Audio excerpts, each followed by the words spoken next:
Well, for more on these executions, we're now able to speak to Htoo, who's a pro-democracy activist and a researcher on Myanmar.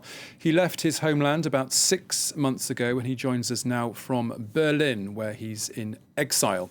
Htoo, thank you very much for joining us here on France 24. I understand that you were, in fact, a close friend of Ko Jimmy, who was one of these activists killed. What are your thoughts and feelings this Monday? Thank you very much for receiving me. I'm heartbroken, and I still can't believe the news. And so can't their families. And we have reasons to believe that they have been executed during the weekend. And on last Friday, the families were reportedly had a chance to meet with them over a Zoom call, and it seems that the inmates themselves didn't know that they were to be executed. Kuzeyato even asked for reading glasses and a dictionary for him to study in the prison. Now he's has passed away. This is the display of the military to the international community that they indeed don't have any limit to hold their grip in power. And I call on the international community not to hide behind the ASEAN's 5-point consensus anymore and take the initiative to cancel the military government and to engage more with the national unity government of Myanmar. Thank you. Are you concerned that this is perhaps a worrying new step in the army's crackdown on activists in Myanmar?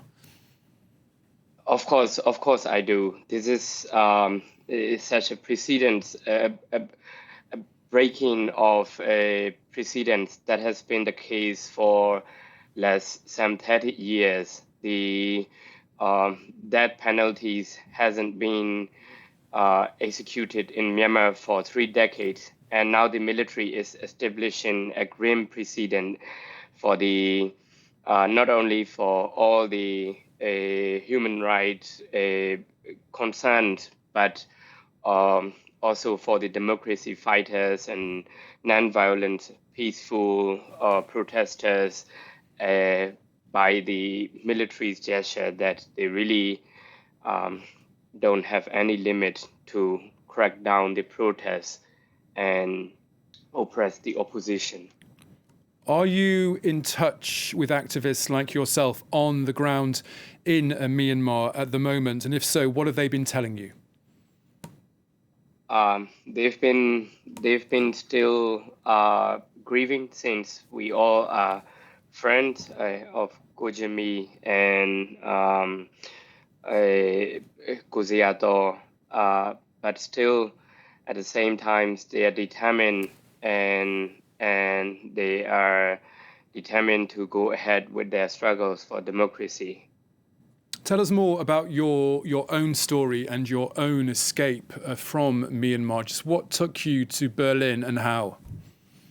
I'm sorry, this is not what I can discuss here. I am just happy to say that I am now in a safe place. Okay. And yeah, thank you. Okay. So just on a different question, how are you expecting the international community to respond to these executions in Myanmar?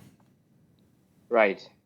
Not only about the execution, we have to see the larger pictures, the horrible things, the unspeakable crimes happening in Myanmar on daily basis. I want the international community to reject the international legitimacy it has been thriving for and freeze its account and make sure it doesn't have foreign money like from companies like Total and Chevron. At the same time, I would like the international community to engage actively with the national unity government, which is the opposition government, and enjoy a very broad public support. Okay, Htoo in Berlin, thank you so much for joining us here on France 24. Thank you.